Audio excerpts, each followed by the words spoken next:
अस्सलाम वालेकुम dear students, welcome to my channel. आज मैं आप लोगों के लिए general science class 5 amazing science के model paper for mid term class 5 के लिए लेकर आई हूँ। इस पर आपको बताऊंगी कि किस तरह से आपने क्वेश्चंस को अटेम्प्ट करना है, कितने पार्ट्स होते हैं क्वेश्चंस के, उसको कैसे कैसे आंसर करना है।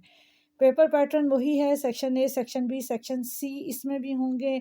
हर सेक्शन ए में ऑब्जेक्टिव टाइप क्वेश्चंस होते हैं। तो हम अपने पेपर की तरफ चलते हैं। जी, पहला क्वेश्चन हमारा है जो सर्कल द करेक्ट आंसर। तो पहला है evergreen plants with thin needle like leaves are known as. Needle like leaves जो है वो किन प्लांट्स में होते हैं और वो एवर ग्रीन होते हैं, और वो हैं कॉनीफर्स। राइट, कॉनीफर्स ऐसे प्लांट्स हैं जो कि एवरग्रीन होते हैं और इनके जो लीव्स होते हैं वो नीडल शेप होते हैं।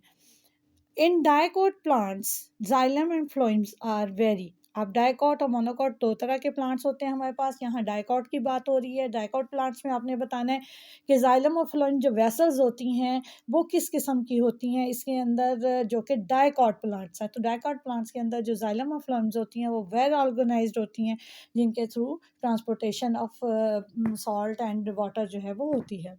जी, नेक्स्ट है हमारे पास infections are caused by micro organisms.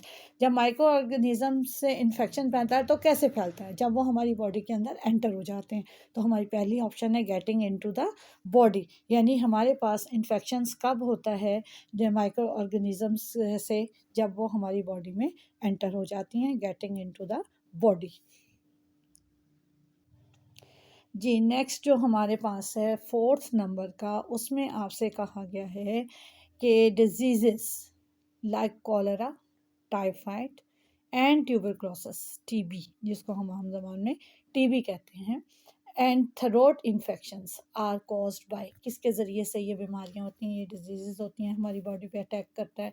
कौन अटैक करता है? बैक्टीरिया अटैक करता है। तो ये इन्फेक्शियस डिजीज़ हमें होती है।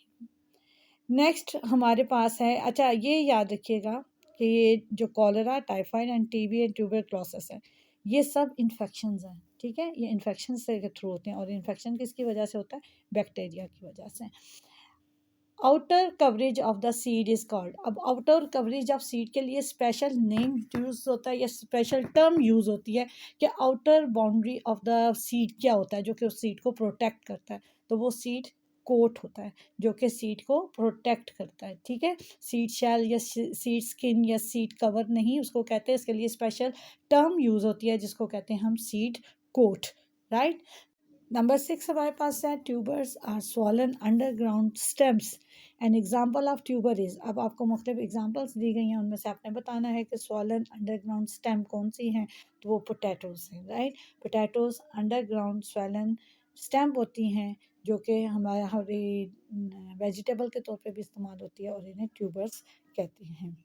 नेक्स्ट हमारे पास है it takes hundreds of year to break down this kind of matter. वो कौन सा मैटर है जिसको ख़त्म होने में हज़ारों साल लग जाते हैं, हंड्रेड्स ऑफ ईयर्स लग जाते हैं? वो कौन सा है? उस मटेरियल को क्या कहते हैं? उस मटेरियल को नॉन बायोडिग्रेडेबल कहते हैं। Burning produces smoke which when combined with fog is called. अब जब स्मोक और फॉग आपस में मिलेगी तो उससे उसको क्या कहेंगे? वो स्मोक होगी, यानी उससे स्मोक प्रोड्यूस होगी। नेक्स्ट है tearing of paper is an example of. जब पेपर को टीयर अप करते हैं तो पेपर ही रहता है, इसलिए वो फिजिकल चेंज आ जाएगा। ठीक है, अगर तो वो बिल्कुल ख़त्म हो जाए तो फिर उसको हम दूसरा नाम देते हैं, ये फिजिकल चेंज है। बड़े पेपर से छोटे पेपर में वो डिवाइड हो गया। When water is heated it start to boil and form. जब वाटर जो है वो हीट अप होना शुरू होता है तो बॉयल होने शुरू हो जाता है। जब वो बॉयल होता है तो क्या बनता है? स्टीम बनती है। तो हमारे पास जब हम कहेंगे कि वाटर हीट अप होता है, वो स्टार्ट बॉइलिंग हो जाती है उसके अंदर, तो वो किस में कन्वर्ट हो जाता है? स्टीम में वो कन्वर्ट हो जाता है। जी, नेक्स्ट क्वेश्चन हमारे पास जो गिवन है वो ये है कि फिल इन द ब्लैंक्स है। आपने ब्लैंक्स को फिल करना है। Echinoderms have dash appearance. तो उनकी जो एकाइनोडर्म्स एनिमल्स होते हैं जो इस फाइलम से बिलोंग करते हैं वो स्पाइनी होते हैं, उनके बॉडी के ऊपर छोटे छोटे से स्पाइंस होते हैं। ठीक है, तो हम ये कहेंगे वो स्पाइनी हमारे पास उनकी अपेयरेंस होती है। Fungi use to making bread is called, वो कौन सी फंजाई है जिसको हम ब्रेड के लिए इस्तेमाल करते हैं, ब्रेड की प्रोडक्शन में इस्तेमाल करते हैं, ब्रेड को बनाने में इस्तेमाल करते हैं, उसको यीस्ट बोलते हैं। Then the male reproductive part that produce pollen is called dash, यानी कि फूल के अंदर वो कौन सा मेल रिप्रोडक्टिव पार्ट है जो कि पोलन को प्रोड्यूस करता है, तो उसको हम कहेंगे anther. Anther is the part, male reproductive part which produce pollen. आपके पास है ice starts to melt at about, अब वो कह रहे हैं कि आइस जो है वो कौन से टेम्परेचर पे मेल्ट होना शुरू होती है। हमारे पास दो तरह के स्केल्स गिवन होते हैं, सेंटीग्रेड स्केल जिसको सेल्सियस स्केल भी बोलते हैं और दूसरा फ़ारेनहाइट स्केल। तो जब सेल्सियस स्केल में मेल्ट का अगर हम पूछें टेम्परेचर, तो वो 0 डिग्री सेंटीग्रेड पे मेल्ट होना शुरू हो जाती है, और जब हम उसको फ़ारेनहाइट में कन्वर्ट करें तो वो 32 डिग्री फ़ारेनहाइट स्केल होता है, जिसके ऊपर आइस जो है वो मेल्ट होना शुरू हो जाती है। तो आप कुछ भी इन दोनों में से लिख सकते हैं। जी, क्वेश्चन नंबर 3 की तरफ आते हैं। True false, sponges are the simplest form of animal, simplest form of animal sponges नहीं होते, इसलिए ये फॉल्स है। Fungi can make their own food, यानी कि फंजाई अपनी खुराक खुद बनाते हैं, तो बिल्कुल ठीक है, फंजाई जो है वो अपनी खुराक खुद बनाते हैं, तो ये स्टेटमेंट ट्रू हो जाएगी। देन है जी non flowering plant, non flowering plants produce spores for reproduction. Non flowering plant कौन कौन से होते हैं जो कि स्पोर्स प्रोड्यूस करते हैं, फ्लावर प्रोड्यूस नहीं करते। तो जब वो स्पोर्स प्रोड्यूस करते हैं तो उनकी रिप्रोडक्शन भी फ्लोर के इसके सॉरी स्पोर्स के थ्रू होती है, तो इसलिए ये ट्रू स्टेटमेंट होगी कि जो नॉन फ्लावरिंग प्लांट्स हैं वो स्पोर्स प्रोड्यूस करते हैं। The green house effects is a natural phenomena, कि ग्रीन हाउस इफेक्ट जो है वो वैसे ही होता चला जाता है जो कि कुदरत की तरफ से होता है, तो ऐसा नहीं है। हमारी पोल्यूशन वगैरह या मुख्तलिफ़ किस्म के फैक्टर्स होते हैं जो कि ग्रीन हाउस पे इफ़ेक्ट करते हैं, इसलिए ये फॉल्स स्टेटमेंट्स हैं। Condensation changes water into ice, condensation जो है वो वाटर को आइस में कन्वर्ट करती है। येस इट इज़ ट्रू कि कंडेंसेशन का वो प्रोसेस होता है जिसमें आइस जो है वो जिसमें वाटर जो है वो आइस में तब्दील होना शुरू हो जाता है। नेक्स्ट है आपके पास मैच द कॉलम, और मैच द कॉलम में ए बी कॉलम दिया हुआ है, दोनों के आंसर्स को मैच करके आपने सी में लिखना है। पहला आता है एम्फीबियंस। एम्फीबियंस जो है वो कैटेगरी होती है एनिमल्स की जो कि अपनी लाइफ लैंड पे भी स्पेंड कर सकते हैं और वाटर में भी, ठीक है। तो यहाँ पे एक स्टेटमेंट है, spend part of their life on land and part in water, ठीक है। देन आ गया वायरसेस। अब वायरसेस के लिए आप इनमें से स्टेटमेंट ढूंढेंगे, तो पीछे भी हमने पढ़ा है कि वायरसेस जो हैं वो कोल्ड, इन्फ्लुएंजा एंड मीजल्स, ये यानी इस किस्म के डिजीज़ जो है वो प्रोड्यूस करते हैं, ठीक है।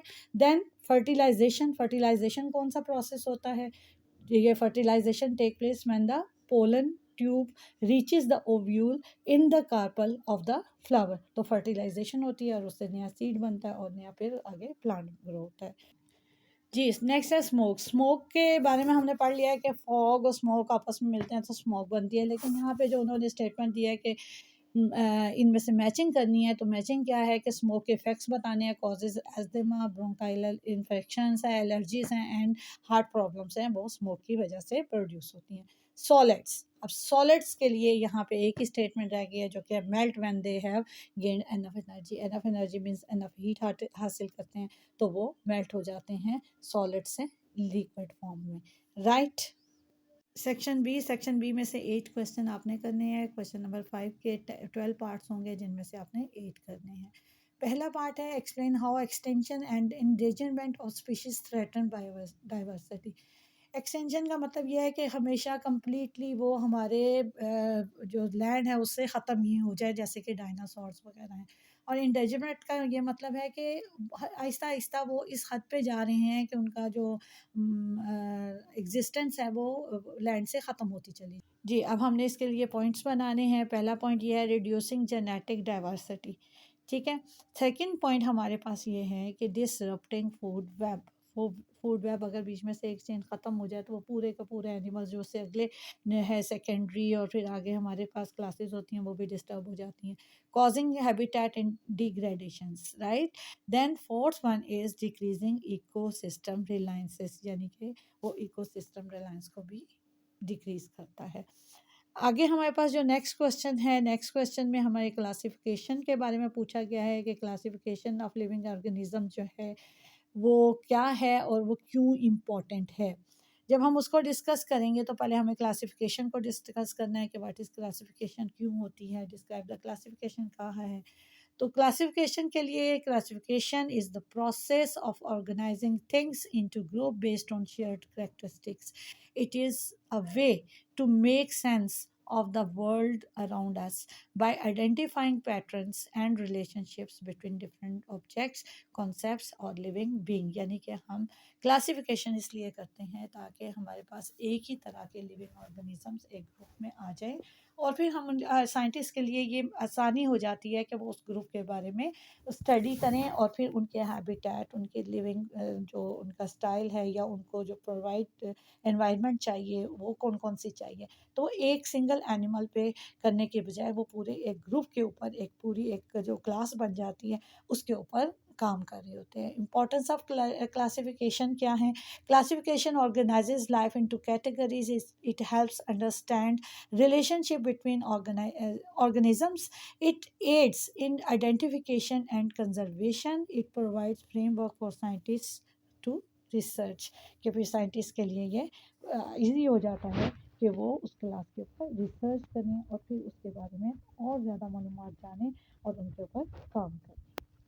थर्ड क्वेश्चन आपके पास है, list 4 characteristic possessed by vertebrate. Vertebrate के बारे में आपने बताना है कि उसके 4 करेक्टरिस्टिक कौन कौन से हैं। बैकबोन सपोर्ट बॉडी होता है, सिस्टम होता है, इंटरनल स्केलेटन फॉर स्ट्रक्चर होता है, स्ट्रक्चर बनाता है, ब्लड पंप करता है through vessels by heart, then spinal column protect spinal cord, जिसकी वजह से हम अपनी जो रोज़मर्रा के काम है वो करते हैं। स्पाइनल कॉर्ड हमें मुख्तलिफ मैसेजेस भी कन्वे करवाता है जो कि ब्रेन के साथ मुंसलिक होता है। अगर स्पाइनल कॉर्ड हमारी जो है वो डिसऑर्डर हो जाए, ख़राब हो जाए तो हम चल फिर भी नहीं सकते, राइट। तो हमारे पास जो करेक्टरिस्टिक्स हैं लिविंग ऑर्गेनिजम्स के वो ये आपको दिए गए हैं कि इसके बॉडी के अंदर जो है वो स्केलेटन होता है।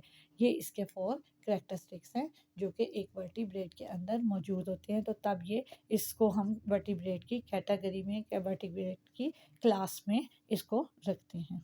फोर्थ क्वेश्चन है हमारे पास, state the role of the micro organism in decomposition.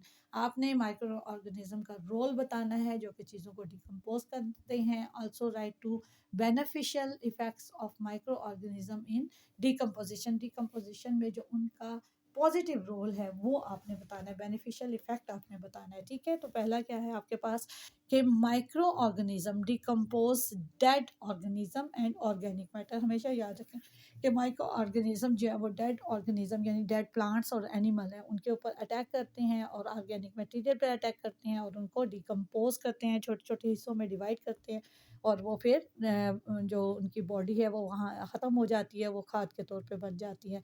This recycle nutrients for plants, ठीक है। ये जो रिसाइकल न्यूट्रिएंट्स होता है वो किसके लिए होता है? वो प्लांट्स के लिए हो जाता है, वो खाद के तौर पे, फर्टिलाइजेशन के तौर पे इस्तेमाल होता है।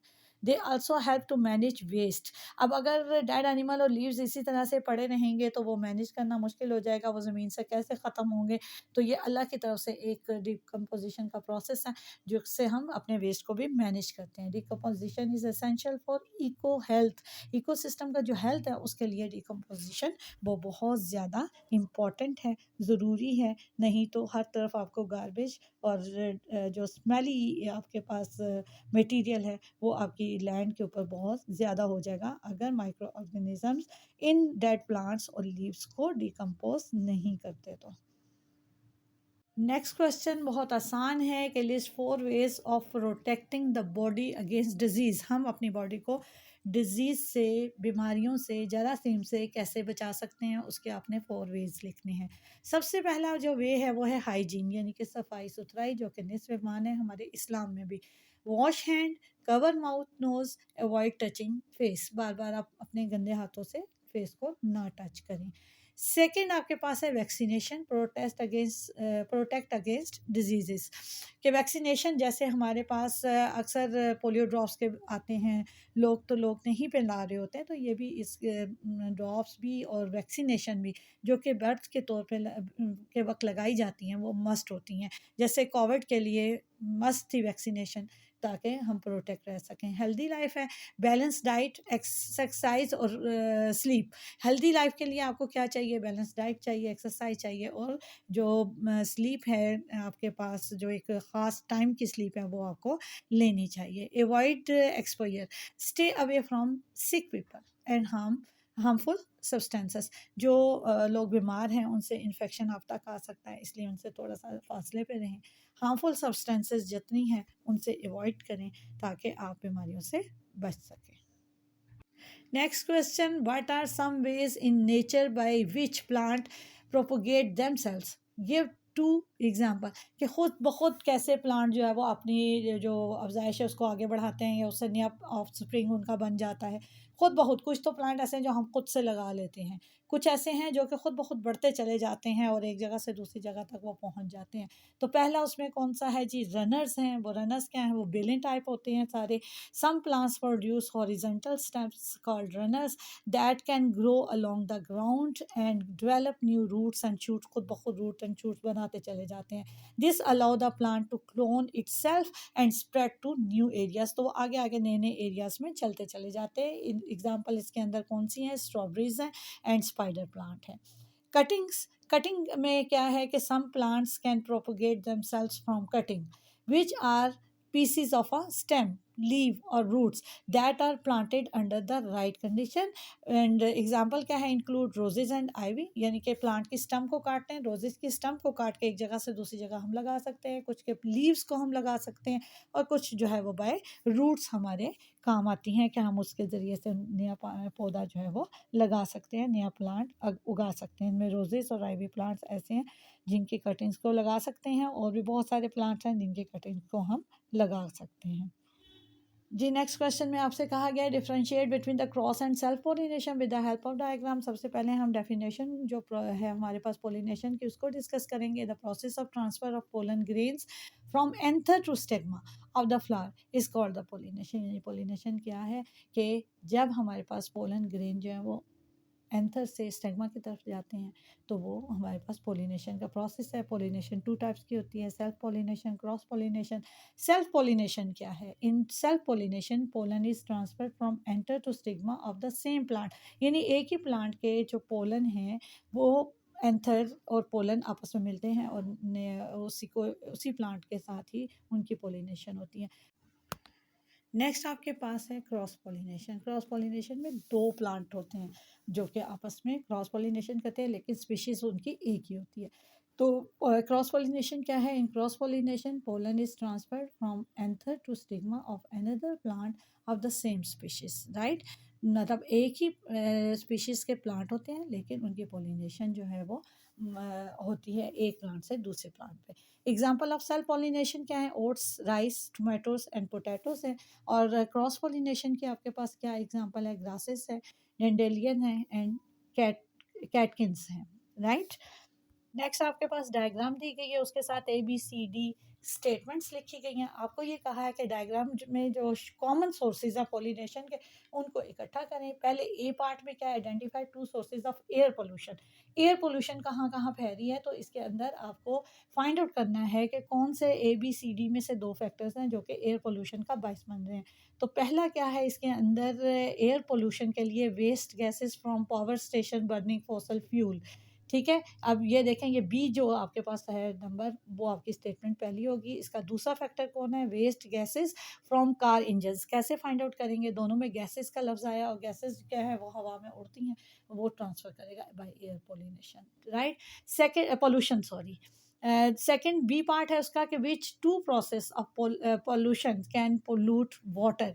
कौन से दो आपके पास वेज हैं, सोर्सेज हैं, जो बाकी दो रह गए वो आप इसमें लिख देंगे। Waste water from the home and water from the farmers field. ये जो दो ऑप्शंस हैं इन्हीं के अंदर सारा आपके पास आंसर था जिसको आपने देख के यहाँ पे स्टेटमेंट लिखनी थी। ये सबसे इजी क्वेश्चन है आप लोगों के लिए कि आंसर भी गिवन है आपका इन ऑप्शंस के अंदर ही। बस आपने ऑप्शंस को रीड आउट करना है और सही जो पार्ट है उसके साथ मैच करना। नेक्स्ट क्वेश्चन है आपके पास, list 4 cases of air pollution, ठीक है। एयर पोल्यूशन के आपने बताने हैं कि कौन कौन से फैक्टर्स कह लेंगे आप या उसके वेज कह लेंगे किसकी वजह से एयर पोल्यूशन हमारे पास फैलती है।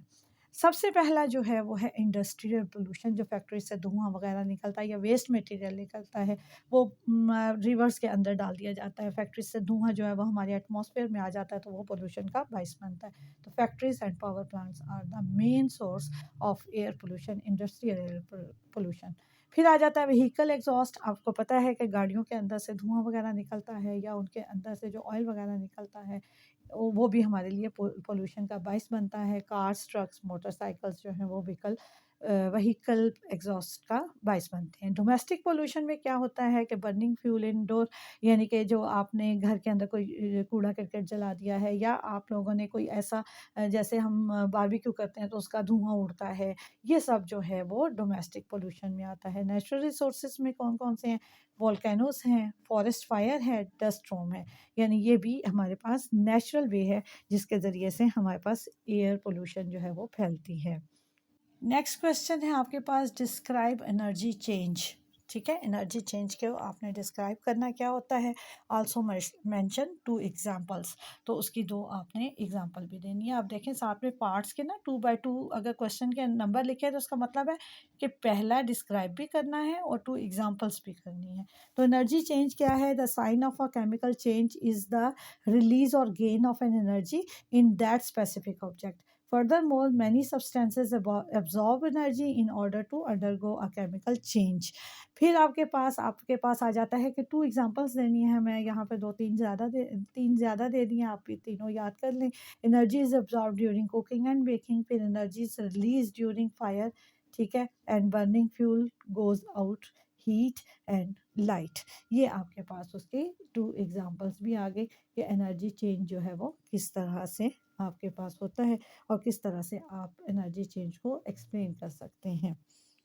जी, अगर आपको चैनल पसंद आ रहा है, एक्सप्लेनेशन पसंद आ रही है, तो आप मेरे चैनल को सब्सक्राइब ज़रूर करें, बेल आइकन को क्लिक करें, लाइक करें, शेयर करें, कमेंट्स भी करें, और जिस तरह की वीडियोस आप चाहते हैं उसके बारे में आप बताएं भी, फीडबैक भी दें मेरी वीडियोस का।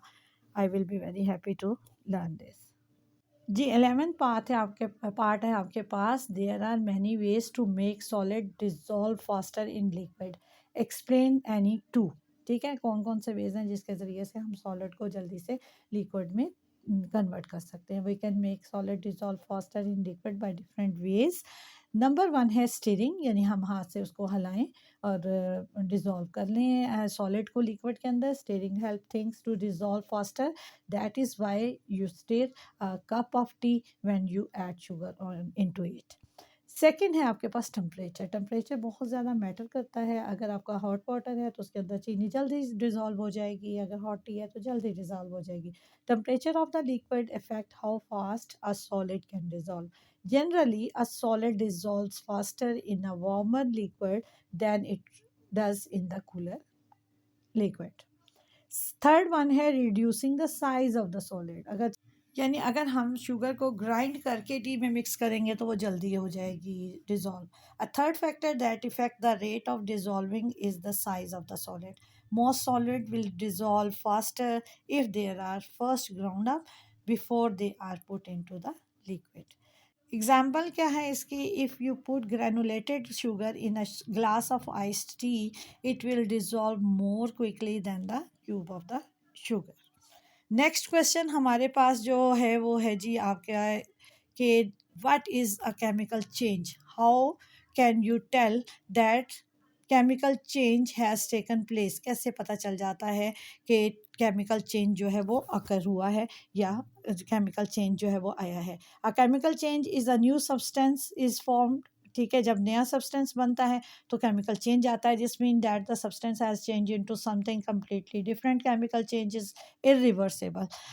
इरिवर्सिबल का मतलब होता है कि दोबारा से वो असली हालत में चीज़ नहीं आ सकती जब वो केमिकल चेंज से गुजर जाती है।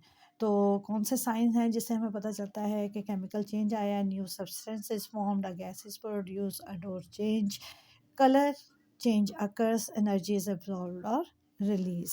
यानी कि कलर चेंज हो जाता है, चीज़ का गैस प्रोड्यूस होती है और सब्सटेंस जो है वो नया बन जाता है, एनर्जी एब्जॉर्ब होती है या रिलीज़ होती है और उसकी स्मेल भी चेंज हो जाती है। ये हमारे पास था इस क्वेश्चन का आंसर। सेक्शन सी में से आपने 3 क्वेश्चन करने हैं। ये लॉन्ग क्वेश्चंस का है, 6 मार्क्स का हर क्वेश्चन होता है। पहला क्वेश्चन है question number 6, invertebrates are classified into 5 define invertebrates and briefly describe the characteristic that lead to their classification into groups। अब इसको स्टेप बाय स्टेप हम इसको सॉल्व करेंगे। पहले पूछा है डेफिनेशन इन्वर्टिब्रेट की, वो बताएंगे क्या होती है। Invertebrate are the animal that do not have a backbone, they make up a vast majority of all animal species on the earth। Invertebrate can be classified into 5 main groups based on their unique characteristics। सबसे पहले है sponges. Sponges में कौन क्या होता है, simple filter feeder होते हैं इसके अंदर, often attach to surface, right. For example क्या है, बाथ स्पॉन्ज। इन एकाइनोडर्मेंट्स है। एकाइनोडर्म्स कौन कौन से होते हैं, मेरेन के अंदर जो एनिमल्स हैं वो एकाइनोडर्म्स हैं, उनके ऊपर स्पाइनी स्किन होती है उनकी एंड रेडियल सिमेट्री। फिश जो स्टार फिश है वो इसके एक एग्जांपल है। इंसेक्ट्स हैं, एंथ्रोपोड्स हैं with the 3 pair of legs, 2 pair of wings and a segmented body. Example इसकी बटरफ्लाई है।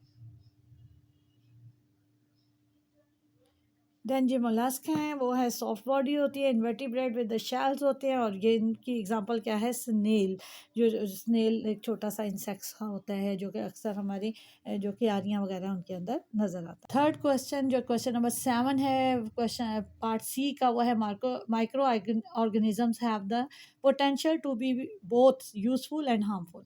When they are harmful, microorganisms cause diseases। Explain the 3 types of microorganisms and name any 2 diseases they cause। यानी कि micro organism के बारे में आपने वो लिखने हैं जो कि डिजीजेज फैलाते हैं।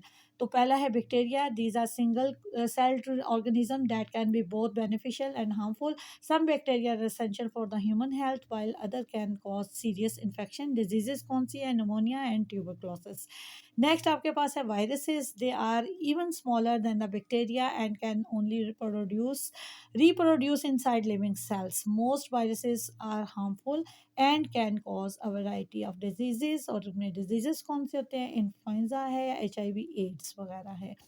फंजाई, फंजाई कौन कौन से हैं, fungi are the kingdom of eukaryotic organisms that can be single celled और मल्टी सेलुलर, दोनों तरह के हो सकते हैं। Some fungi are beneficial such as those used in the production of bread and cheese, while others can cause infection। और वो कौन कौन से हैं, एथलीट्स फुट है और रिंग वर्म है। नेक्स्ट क्वेश्चन है जी, describe the 4 stages of germination with the help of diagram. पहले हम डिफाइन करेंगे, स्टेजेस बताएंगे, फिर उसको with the help of diagram भी देंगे। इसकी डेफिनेशन क्या है, germination is the process in which a seed grow into a new plant. Stages कौन कौन सी हैं, 4 स्टेजेस हैं इसकी। फर्स्ट क्या है, when the seed germinate the root appears first. सबसे पहले रूट निकलती है सीड से। The developing baby plant gets its food from the seed leaves. फिर उसके अंदर है जी सेकंड स्टेज में, in this stage the shoot appears. छोटी छोटी सी उसके अंदर से प्रोजेक्शंस निकलती हैं जिन्हें शूट्स कहते हैं। And the young plant develop, तो उससे नया प्लांट जो है वो डेवलप होना शुरू होता है। थर्ड आपके पास जो स्टेज आती है उसमें, at this stage the leave have developed. अब इस थर्ड स्टेज में छोटे छोटे से लीव जो हैं वो डेवलप होना शुरू हो जाते हैं। The young plant will now make its own food in order to grow, क्योंकि ये ज़मीन से बाहर निकल आता है। पौधे से जो पत्ते होते हैं वो अपना जो खुराक है वो खुद बनाना शुरू कर देते हैं। फोर्थ स्टेज क्या है, after some time the seed leaves drop off. The young plant needs light air and water to make food and grow well. ठीक है, अब ये आपके पास 4 स्टेजेस थी। अब जिसमें प्लांट जो है 4th स्टेज में बिल्कुल एक प्लांट न्यू प्लांट के तौर पे बन जाता है। अब 4th stage with the help of, अगर हम डायग्राम्स देखें तो ये डायग्राम जो है वो आपको दिखाई गई है। और इसके अंदर आपको क्या कहा गया है कि पहले सीड है, फिर से सीडलिंग बनते हैं, यानी छोटे छोटे से शूट्स रूट्स वगैरह इसके अंदर से निकलते हैं। फिर एक छोटा सा प्लांट जो है, बेबी प्लांट जो है वो बाहर निकलता है ज़मीन के अंदर से। और जब वो बाहर निकलता है तो एक छोटा सा पत्ता या छोटे छोटे से लीव्स जो हैं वो अपने अंदर ग्रो करना जो है वो शुरू कर देता है। जब वो ग्रो हो जाते हैं तो फिर उसके अंदर से जो बेबी प्लांट है वो बनना शुरू हो जाता है। जब बेबी प्लांट बनता है तो वो बेबी प्लांट छोटे छोटे लीव्स को बड़े बड़े लीव्स में कन्वर्ट करता जाता है, फिर बड़ा प्लांट बन जाता है, और इस तरह से हम कह सकते हैं कि हमारे पास ये 4 स्टेजेस हैं जो कि एक प्लांट कवर करता है, जिसके लिए सनलाइट और वाटर होना लाजमी है। अगर सनलाइट और वाटर नहीं होगी तो सीड जो है वो जर्मिनेट नहीं कर सकेगा, क्योंकि उसको प्रॉपर जो मिट्टी है, जो सॉइल है वो भी चाहिए जिसके अंदर फर्टिलाइजर्स हों। उसको सबसे ज़्यादा जो मौजूदगी इसकी सनलाइट की और वाटर की चाहिए, और ये दोनों ख़ास क्वांटिटी में होता है। ये नहीं है कि हम उसको वाटर से भर दें, वो भी उसके लिए ज़्यादा हो जाएगा और वो भी उसके लिए नुकसानदेह होगा। जी, नेक्स्ट क्वेश्चन है, explain how the green house effect work and its impact on our planet. Use diagram to show the process. इसके देखें 3 पार्ट्स बन रहे हैं, इफेक्ट्स बताना है, फिर वो कैसे वर्क करता है हमारे प्लानट पे, और साथ में डायग्राम भी बनानी है।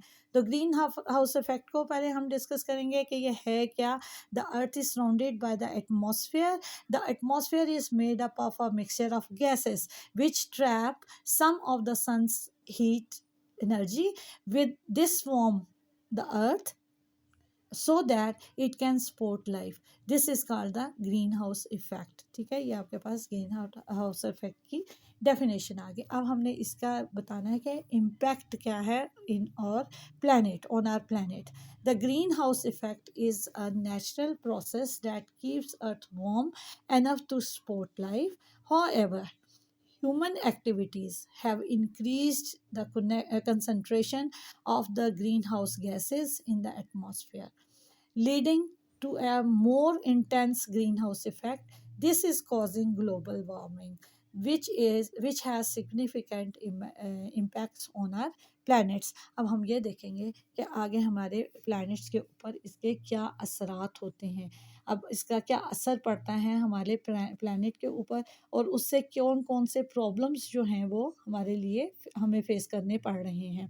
ठीक है, तो सबसे पहले क्या है कि राइजिंग सी लेवल। तो सी लेवल जो है वो इंक्रीज हो रहा है हमारे पास as the planet the warm the glacier and the ice caps melts contributing to risk the sea level। तो वो सी लेवल को बढ़ा देते हैं। फिर आपके पास है चेंजिंग वेदर पैटर्न। वेदर के पैटर्न को चेंज करता है।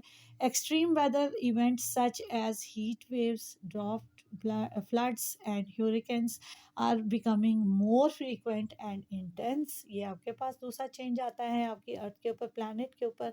Loss of biodiversity. Many species are struggling to adapt to the changing climate, leading to habitat loss and extinction। ये हमारे पास नेक्स्ट उसका होता है कि लॉस ऑफ बायोडाइवर्सिटी हो जाती है। बहुत से जानवर जो हैं वो उसमें माहौल में नहीं रह सकते, जिसकी वजह से वो अपना जो लाइफ है उसको बरकरार नहीं रख सकते। ठीक है, ये आपके पास फैक्टर थे। लास्ट फैक्टर आपके पास क्या है कि ओशन जो है वो एसिडिफाई हो जाता है, कि ओशंस के अंदर, पानी के अंदर जो है वो आपके मुख्तलिफ़ किस्म के टॉक्सिक मटेरियल शामिल होते जाते हैं, जिसकी वजह से जो बायोडाइवर्सिटी है वो नहीं हो सकती, या पोल्यूशन के असरात फैलते हैं। ये आपके पास डायग्राम है जिसकी वजह के ज़रिए से आप शो कर सकते हैं इस क्वेश्चन के आंसर को, जो आपको लास्ट में कहा है कि ग्रीन हाउस इफेक्ट को डायग्राम के साथ भी आपने एक्सप्लेन करना है। सन बनाएंगे, अर्थ बनाएंगे, और उसके ऊपर एटमॉस्फेयर की लेयर है, फिर किस तरह से जो चेंज आती है वो साथ में आपने लिखना है। लेबल डायग्राम होती है, तो तभी हम इसको करेक्ट जो है वो टीचर्स करती हैं और इसके मार्क्स मिलते हैं। तो बहुत आराम से आपने एंड पे ये सारा कुछ बनाना है, तो नीचे लिखना भी है कि कौन कौन सी गैसेस जो हैं वो उसको ट्रैप करती हैं, इफ़ेक्ट करती हैं ग्रीन हाउस को। जब आप क्वेश्चन के अंदर सारे आंसर्स लिख लेंगे, सारे फैक्टर्स लिख लेंगे, तो यहाँ पे उन्हीं फैक्टर्स में से आपने इनको मेंशन करना होता है कि किस तरह से आपने इसको एक्सप्लेन करना है। ठीक है, ये लिखना, लेबल करना लाजमी होता है, सिर्फ डायग्राम को बना देना ही लाजमी नहीं होता। जब भी कोई भी डायग्राम बनाएंगे तो उसको आप लेबल ज़रूर करेंगे कि आप इसमें क्या शो कर रहे हैं, उसका भी बताएंगे कि ये किस चीज़ की डायग्राम है और इसमें आप इसको क्या शो करना चाह रहे हैं। नेक्स्ट क्वेश्चन आपके पास है, water exist in 3 different states, solid, liquid and gas. These 3 states of water are interchangeable. एक से दूसरी में तब्दील हो जाती हैं। ठीक है, elaborate this statement with the help of an example. Water and its 3 states. ठीक है, पहली स्टेट कौन सी है? सॉलिड स्टेट है। सॉलिड स्टेट क्या है? Ice and snow are example of water in the solid state. As a solid they have definite shape and volume, इनकी खास शक्ल भी होती है, खास शेप भी होती है, वॉल्यूम भी होता है। लिक्विड स्टेट जब हमारे पास आती है तो लिक्विड स्टेट में हमारे पास क्या होता है कि water can be found in living things like plants and animals and human beings. Water is also found in oceans, seas, rivers and lakes.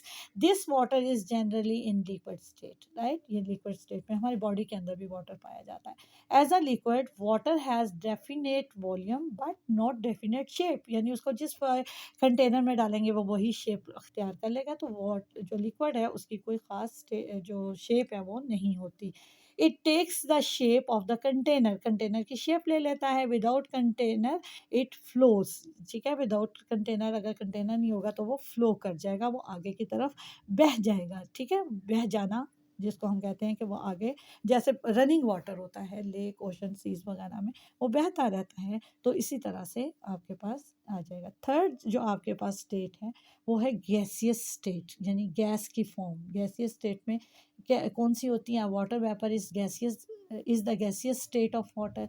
It is in the air around us. Water vapour does not have a definite volume और shape, ठीक है, इसका कोई भी definite volume भी नहीं होता, shape भी नहीं होता, कंप्रेस हो सकती हैं gases. Example, steam coming from the boiling water.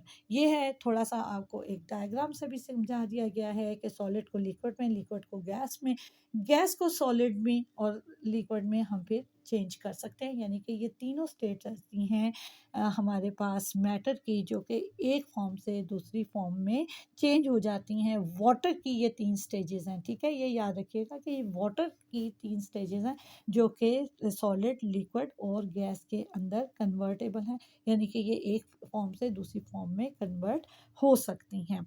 ये तो था जी आज का हमारा पेपर, मॉडल पेपर, जिसको मैंने एक्सप्लेन करने की थोड़ी सी कोशिश की है। अगर आपको अच्छा लगा है तो मेरे चैनल को ज़रूर सब्सक्राइब भी करें और बेल आइकन को भी क्लिक कर दें, और साथ में शेयर, लाइक करें, कमेंट करें और मुझे सजेशंस दें। आपके सजेशन मेरे लिए बहुत ज़्यादा मायने रखेंगे और मैं इसको और ज़्यादा बेहतर करने की कोशिश भी करूँगी। Thank you very much for listening me.